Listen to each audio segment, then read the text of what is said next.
2008 financial crash, governments just haven't had the money to be able to spend it on everybody. They've had to make choices. And if you think to 2010, David Cameron and George Osborne, they were very clear, and Conservatives have been very clear, that when it comes to drawing where their priorities are, it was always going to be pensioners. Pensioners, they knew they voted, they knew they tended to vote Conservative, and they weren't going to do anything. That's why they created the triple lock for pensions that got in the way. Which, in fairness, Labour says it will continue. And Labour has said that it will continue that. Now, I think what you're seeing is a strategic shifting of the boundaries, shifting of priorities by Labour under Keir Starmer to say, actually, we're going to prioritise working people, and if you're looking where the burden is going to fall, then the elderly pensioners are going to they're not going to be in the receipt of so much support. Well, as has been well trailed in the papers, lots of speculation about what the Prime Minister is going to say tomorrow. It's not going to be a cheery one.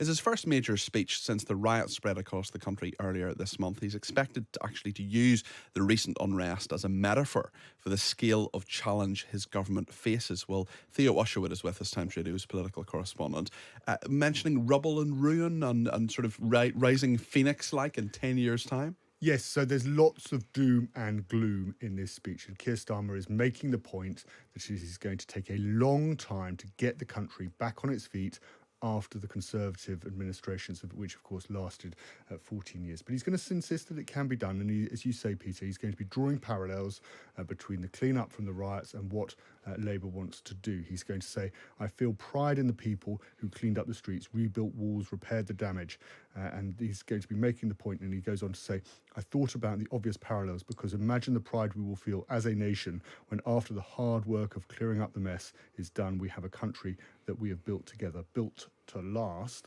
And of course, to do that, he's saying he needs 10 years. And that means he needs another election victory. And he's admitting the country will not be transformed after just 5 years of Labour. And that's problematic because he's going to have to go back to the voters and say, give me more time, vote for me again, vote for Labour again. And then in the next 5 years, that's when you're going to see the results. And it remains to be seen, of course, whether voters will have patience with that time frame. So we've got this sort of macro picture from Keir Starmer tomorrow saying it's going to take 10 years. I wonder if the micro picture is basically preparing us for 2 months' time when Rachel Reeves stands up, first budget as Chancellor, and a lot of pain on the way.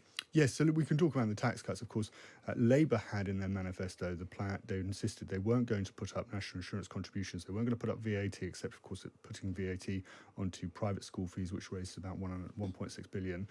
And then, of course, corporation tax and income tax. Now, Darren Jones, the Chief Secretary to the Treasury, there's a bit of confusion about the VAT because he said last week that they weren't going to put up national insurance on employees' contributions, of course, leaving open the door to putting up employers' contributions, which would be seen as a tax on jobs by the Conservatives. But not crucially on working people. But not on working people.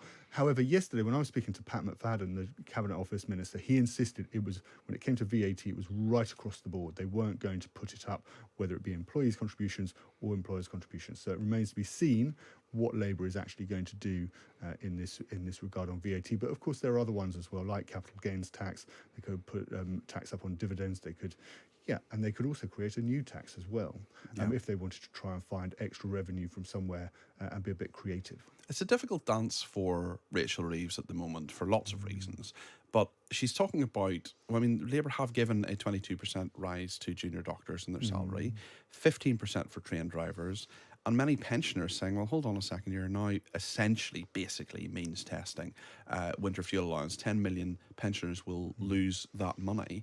And they look to junior doctors, trained drivers on big salaries and say, look, to govern is to choose, fair enough, that's the issue. But actually, where is Labour's priority here? That's the question many people are asking. So since the 2008 financial crash, governments just haven't had the money to be able to spend it on everybody. They've had to make choices. And if you think to 2010, David Cameron and George Osborne, they were very clear, and Conservatives have been very clear, that when it comes to drawing where their priorities are, it was always going to be pensioners. Pensioners, they knew they voted, they knew they tended to vote Conservative, and they weren't going to do anything. That's why they created the triple lock for pensions that got in the way. Which, in fairness, Labour says it will continue. And Labour has said that it will continue that.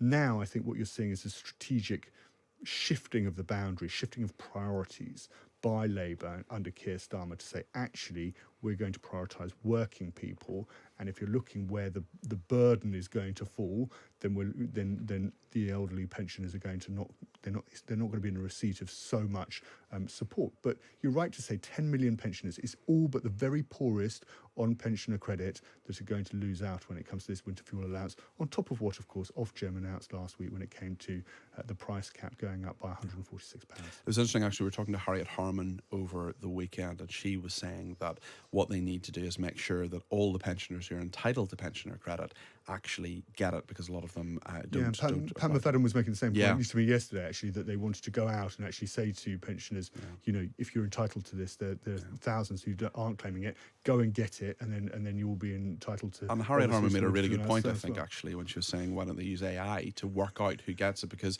pensioners, you know, filling out long forms, especially online and so on, it's not exactly what a lot of pensioners, there are many, of course, who are very tech savvy, but some of them aren't as well. And it's interesting, this whole question, and thank you to Theo Usherwood, Times Radio's political commentator,